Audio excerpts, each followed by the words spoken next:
Hello, everyone, and welcome to Slash Film Daily. Today is Monday, May 6th, 2024. On today's episode of the show, we're going to be talking about Jerry Seinfeld's new movie, Unfrosted, and we're going to present an interview with one of that film's writers, Spike Feresten.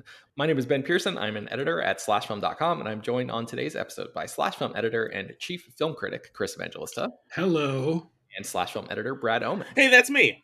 All right, so Unfrosted arrived on Netflix this past Friday. It is streaming there right now. Before we talk about the movie, guys, I kind of feel like we should just briefly acknowledge that Jerry Seinfeld has been out making the press rounds for this movie. And I know Chris and Brad well enough at this point to say that Seinfeld has made some comments that we don't agree with. What? He doesn't really seem like the best guy, like he's made some extremely questionable decisions in his life. And if there are people out there who are listening who are thinking, why the hell are these guys even giving this movie any attention when Jerry Seinfeld has done X, Y, and Z? I understand that. I don't begrudge anybody that perspective. I guess with all of that said, we're going to just try to temporarily put all that stuff aside and talk about this as a movie. So with all of that said, what did you guys think about this movie? Chris, you wrote the review for us. So what did you think about Unfrosted? I'm of two minds about Unfrosted. Unfrosted is a very stupid movie. It's not what I would call a good movie, and yet I laughed a lot. So I gave it ultimately a borderline positive review because as a delivery system for jokes, it does its job. I laughed many times, and so I can't be like, this movie didn't do a job, because what it's trying to do is make you laugh. But when you look beyond the jokes, the script is threadbare. As a director, Jerry Seinfeld is really bland. He's a point and shoot guy, basically. He just sets the camera up and just lets people walk in front of it. And the whole thing has this sort of ugly fake sheen to it, where it just looks like I watched this with my girlfriend, and she was like, "Is this CGI?" I was like, "No, it's just really shiny looking." It's So, like I said, I'm of two minds. It's not a great movie, but it does, I guess it does its job. There's I guess we'll get into scenes in there, but there's a scene set at a funeral that had me crying, basically. Yeah. I was laughing so hard. So it's not terrible. It's not a good movie, but it's a funny movie. That's basically what I'm trying to say here. Okay, what'd you think, Brad? Yeah, I'm kind of in the same boat. It's very, very funny. It's if you want to watch this movie, you just want to laugh, you're gonna have a good time, you're gonna enjoy it. I do wish that they took advantage a little bit more of the opportunity there was here to do something that was both clever and stylish and still maintained that comedic appeal, because I really like the idea of presenting something as silly as the race to make the first breakfast pastry in the same way as the space race. I kind of wish they would have done it in a way that maybe played it a little more straight, so that it felt more like a parody, because this is very borderline parody. It's in some ways it feels almost like a Hot Rod kind of movie, but then in other ways it almost feels like they came together. And I kind of wish it had more of that full-on parody approach and didn't do too much of the winking. But they're the cast in this movie is just wild, and it's just one of those movies where every minute somebody new pops up, and you can't help but be interested in it. But yeah, I almost wish that Jerry Seinfeld wasn't the one to direct this, because I feel like somebody else could have made this into something even better. But as it is, it's very entertaining, even if it's not necessarily a quality film. Yeah, I think we're all pretty much in agreement here. I think it just kind of the whole look of the movie just feels like you're in an office building or something. It has just this really flat lighting style, and like Chris said, there's just no inventive camera moves or any sort of interesting perspective. It just kind of feels like the camera is shot, reverse shot, just plopped down, and very functional, just basic, let's get this across and let the jokes do most of the heavy lifting kind of thing. Brad, you mentioned something there that I wanted to ask you about. It's been a while since I've seen a movie that is as wacky as this, and it feels to me like there are a bunch of different types of comedy on display here. There are really broad jokes, there's some physical humor, and then there's stuff that's pretty esoteric. And I may be wrong about this, but I think part of the reason that people are so passionate and adamant about their love for certain comedies is because the sense of humor in those films aligns with their own sense of humor, so it can feel like a film was made just for them. But Unfrosted has such a wide collection of different comedy types in it, and I was wondering if you study comedy more closely than I have. Does that approach feel unusual to you at all? Um, in some ways, yeah. Like it was surprising to see such a wide variety because like there's stuff that's like obviously not so subtle. There's stuff that is in your face. There's really dry jokes. There's stuff that is like obvious dad kind of jokes. You know, there's stuff with little kids where like the kids are meant to be like cute. There's like surprising satire stuff. Like I certainly wasn't expecting for the end of this movie to turn into a take on the January 6th riots. But so yeah, there's there's something like for I guess for everybody in here, like no matter what your comedic tastes are. And so like I don't know if that was the the approach that they wanted to take, or like they just wanted to like have all different kinds of jokes in here. But like I do wonder if that's kind of what contributes to the somewhat unevenness of like where some things feel like they're clever and onto something, and other things just like, oh, that feels kind of lazy. Yeah, I was wondering if you felt that, Chris, like the sort of ebb and flow of different comedy stylings coming in and out of the movie. Yeah, it basically feels like they're throwing everything at the wall and seeing what sticks. Basically, it's just like what we'll try every single thing we can think of here, and I guess that works, like I said, because there are a lot of jokes in this that work, but at the same time, it's sort of like that kitchen sink approach also sort of hurts the movie because there's like long stretches where I was just like sitting there stone faced, and then all of a sudden something happens that has me like doubling over laughing. So it's almost like it's like a joke faucet, and they need to turn it off a little bit or something. Or like just make some of the jokes better. Like there's I think maybe one of the better descriptions of like the kind of comedy that's on display here is it feels like if they made a 30 Rock movie, but it wasn't as clever as 30 Rock actually is. And I feel like if like you would have brought somebody in like Tina Fey and Robert Carlock to like do a polish of the script or something like that, or if they were the ones who were producing and or directing instead of Jerry Seinfeld, you might have gotten something where they could have kept up that rapid pace of punchlines and they all would have landed. Yeah. Okay, I'm trying to think if there's anything else we need to really get into before we get into some spoilery stuff, because I want to talk to you guys about like specific scenes and get more into that January 6th thing that you alluded to earlier, Brad. Is there anything that you guys can think of that you wanted to say before we like sound the alarm for spoiler stuff?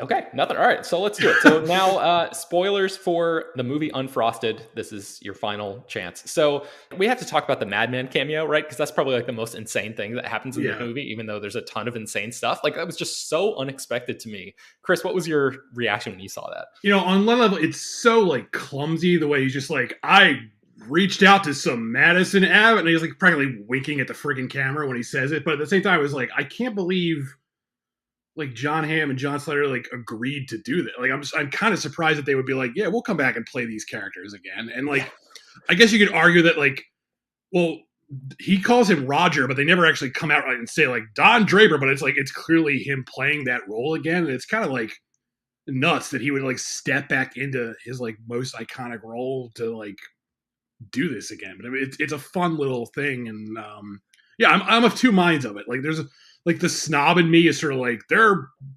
besmirching the character in a way by having him in this like very silly movie, but at the same time, I don't like that John Hamm is like, yeah, I'll do that. Why not? Like what? Like money is money. I'll work for money. Why not? Yeah, this is Mad Men canon as far as I'm concerned. Yeah, exactly. This is real. What do you think about it, Brad? No, I mean, I loved it. It's like I love surprise cameos like this, and honestly, like even though like on one hand, I could easily see like, oh well, that doesn't feel like it's true to like Don Draper as a character. He doesn't really do anything that isn't un-Don Draper like. Like he like they kind of stay true to like who he is. Like this is how he would pitch if he probably were doing something like this. And even right down to like, having that flirtatious exchange with Melissa McCarthy. Like that's maybe the one thing that is like borderline, I guess. It feels like maybe it gets a little too silly for what Don Draper might do, but otherwise, I feel like it stays true to the spirit of that character. Yeah. The CG creature that is created, the little like starfish looking thing. Ravioli or whatever. Yeah. That is one of the examples of a thing that I thought like that's a comedy style or a type or like a bit that they were going for that just absolutely did not work for me at all. Like every single time that thing and those characters were on screen, I was like, all right, let's move on and get to the next thing. But the good news about this movie is it moves so quickly from one type of comedy to the next that like even if you hit a patch where you're not really vibing with what's going on, it's not too long until it's almost like I think you should leave or something like that, like in a way where it just feels so sporadic with the type of comedy, like kind of a shotgun approach to things.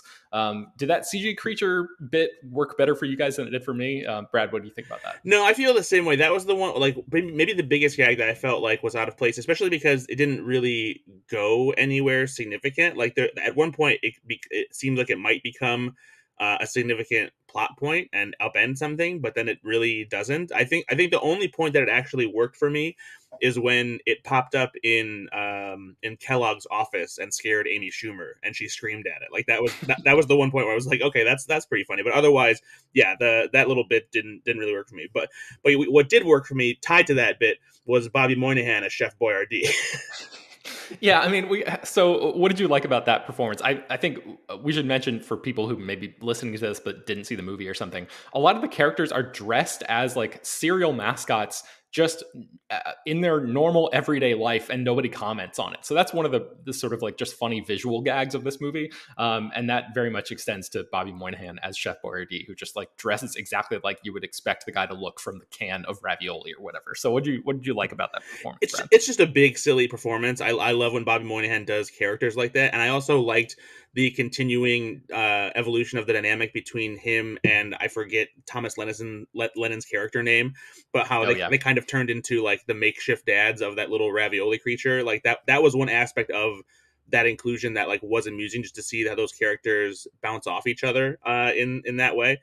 But yeah, no, I like when Bobby Moynihan pops up and does big characters like this. Chris, what do you think about Hugh Grant as the Tony the Tiger figure? I like Hugh Grant. I kind of think he's like phoning it in this movie. He kind of is just like, all right, he's doing his Hugh Grant thing. Like he's reached a point in his career where he can play this sort of character in his sleep, and that's sort of what he's doing here. I did feel like his entire subplot felt like really secondary, and the way it morphs into the January 6th parody, it was just like, boy, I don't know if this works at all. But it's not like a bad performance. It was just sort of like, all right, like Hugh Grant is not really trying that hard here, but he doesn't really have a lot to work with. He's just sort of like hanging out in the movie.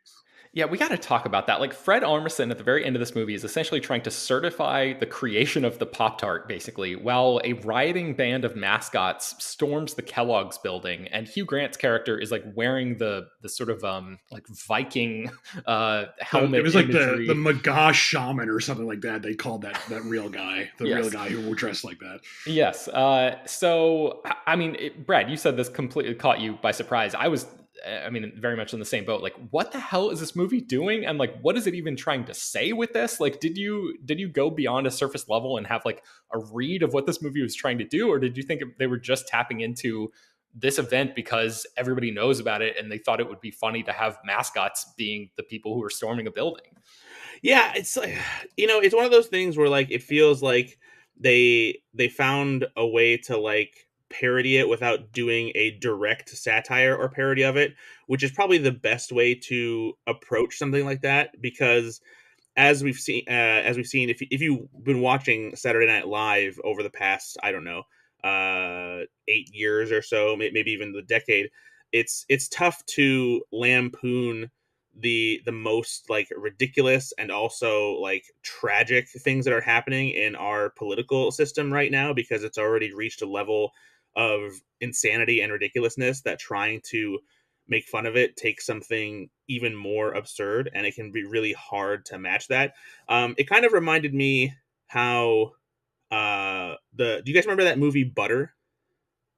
Butter. I don't with think I've ever heard of this. Jennifer Garner, Hugh Jackman, Olivia Wilde. It's a 2011 comedy directed by Jim Field Smith, and it takes place at the Iowa State Fair butter sculpture contest, and like watches this like intense competition between these people who are sculpting butter things. And the movie itself is meant to be kind of a metaphor for the Iowa State political primary that happens for presidential campaigns.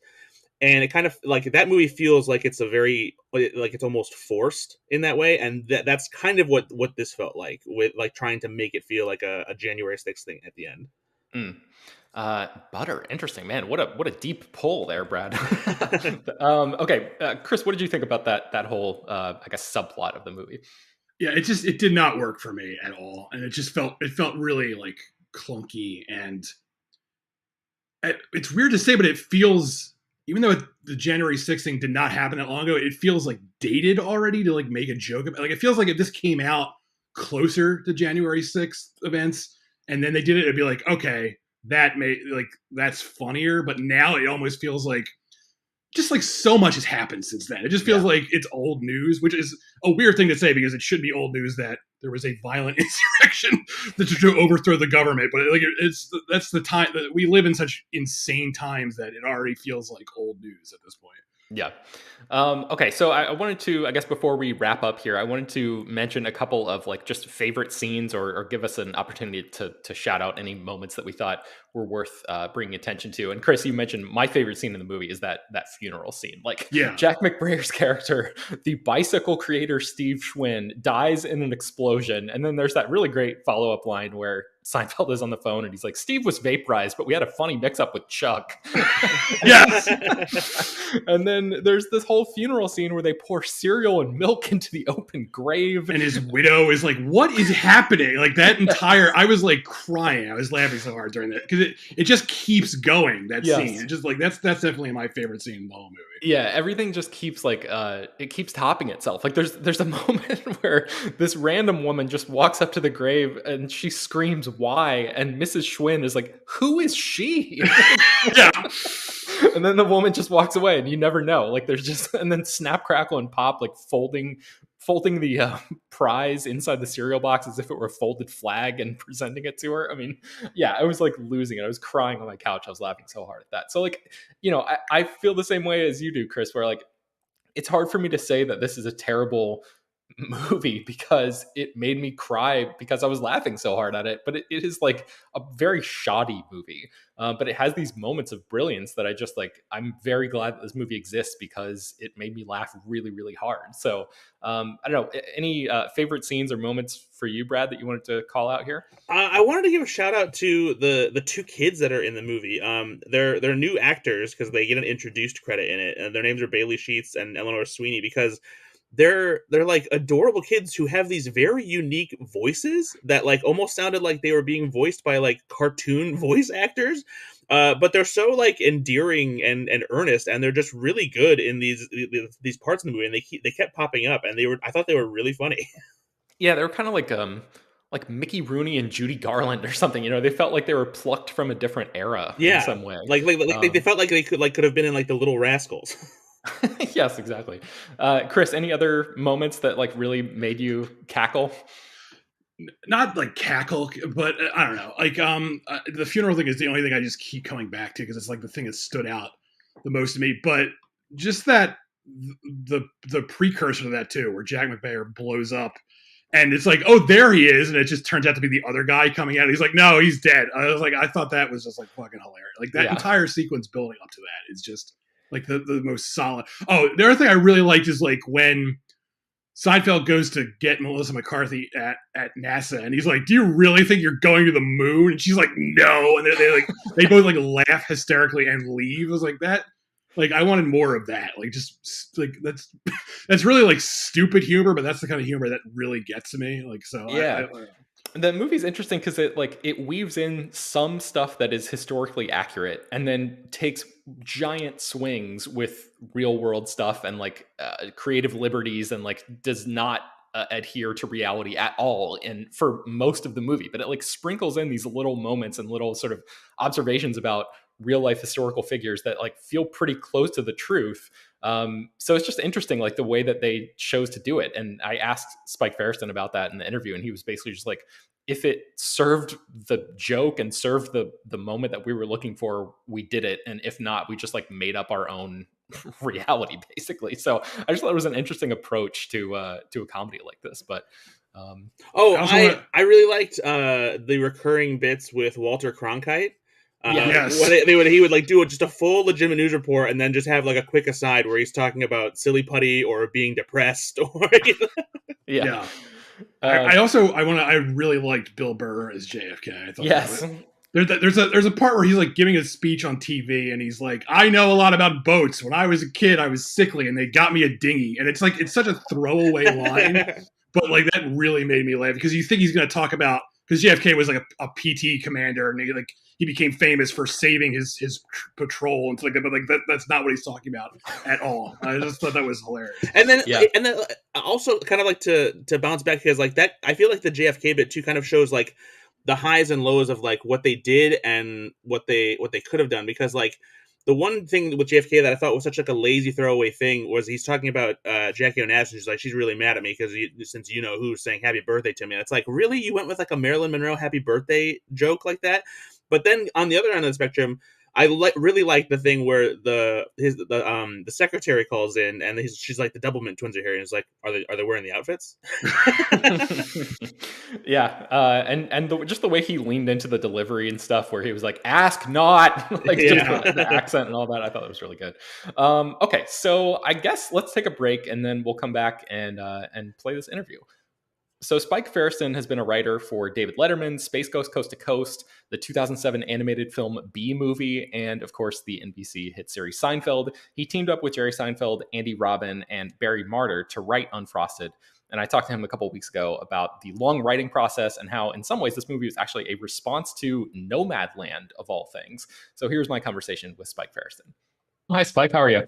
Hi, nice to meet you. Nice to meet you. So when this project was first announced, I remember Jerry Seinfeld saying that it was a giant, crazy comedy movie. And I remember thinking about Pop-Tarts, like, I don't know about that. We'll see about that. But it really is a giant, crazy comedy movie. And I'm curious about the evolution here. And I think this originated with a stand-up bit, but what were the earliest conversations that you remember having with Jerry and the other writers about what this movie could be? And then how did that vision change over time? Well, we still don't agree about it. He thinks it evolved from his stand-up bit. It didn't from where I'm sitting. It evolved from a question I asked him a long time ago. I think as far back as 2013, where I said, "You could get if there was a time machine here, where would you go? Where would Jerry Seinfeld go in a time machine?" Right? Valid question, right? You interview people. And he said, "Oh, no question, 1963, the invention of the Pop-Tart." I went, "What?"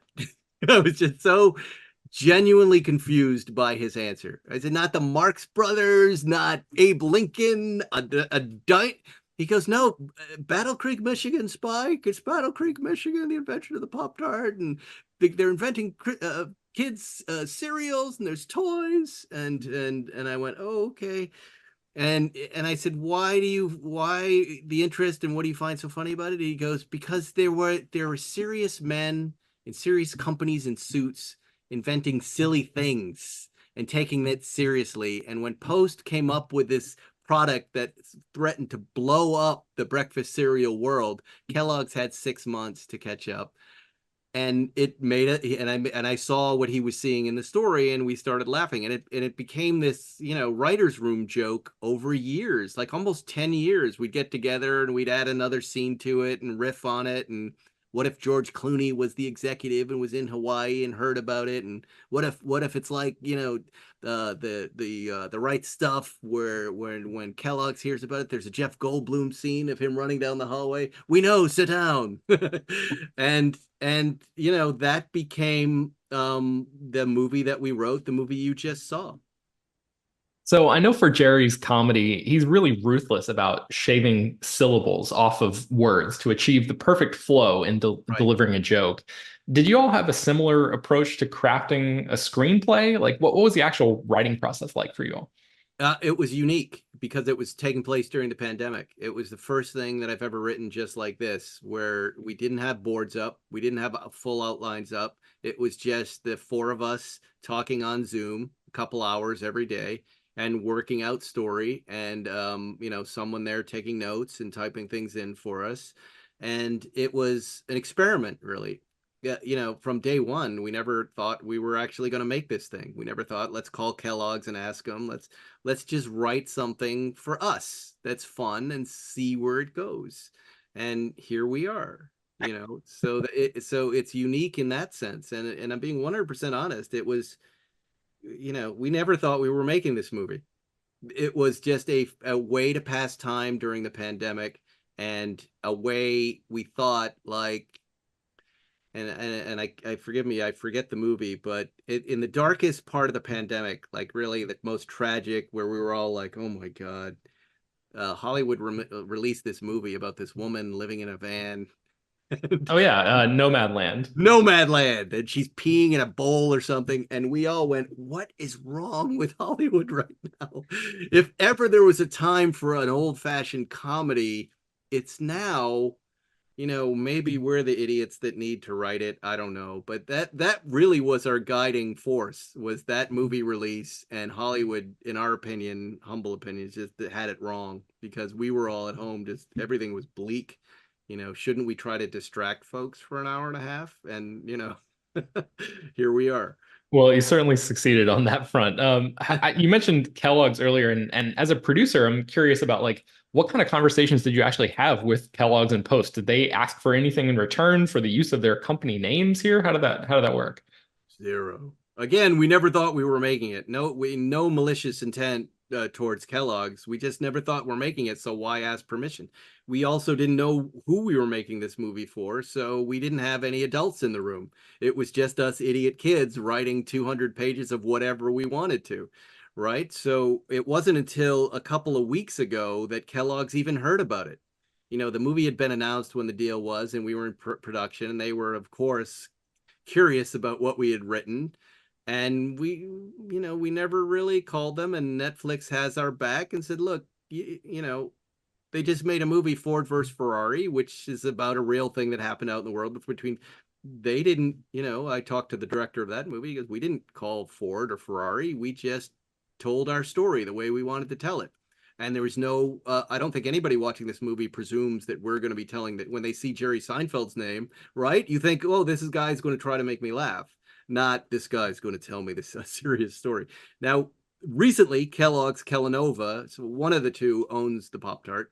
They have seen the trailer, and they couldn't be more excited about it. But we're not Barbie. We didn't make this with Mattel. We love Barbie. We're big fans, and I'm personally impressed with the billions of dollars they made with that movie. I love it. We're not that movie.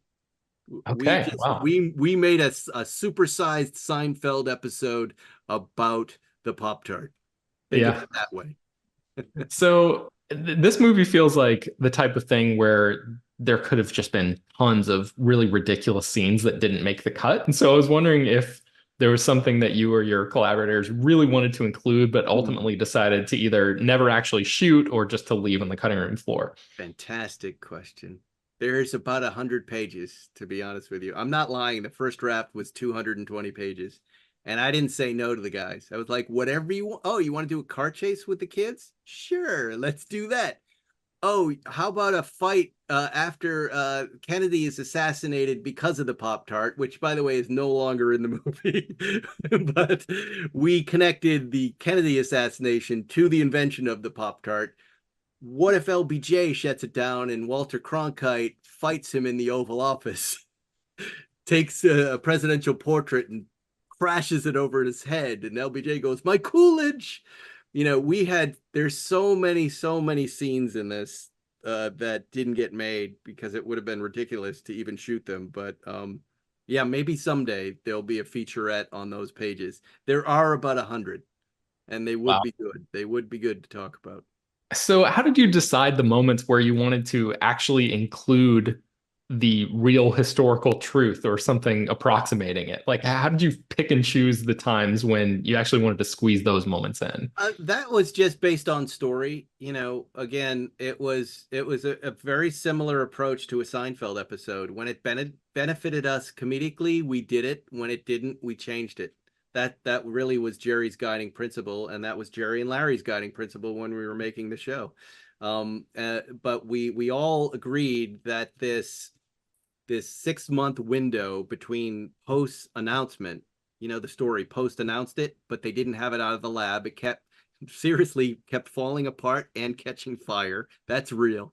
They toast it and it would burn. But they announced it. Kellogg's was caught off guard and had 6 months to catch up. That gives you the stakes. The breakfast world is about to change. The whole breakfast paradigm is shifting, and it gives you the ticking clock right there. You got 6 months. So we kept that intact because we knew it would help be a strong structure underneath to hang our stupidity on top of. If that makes sense. Yes.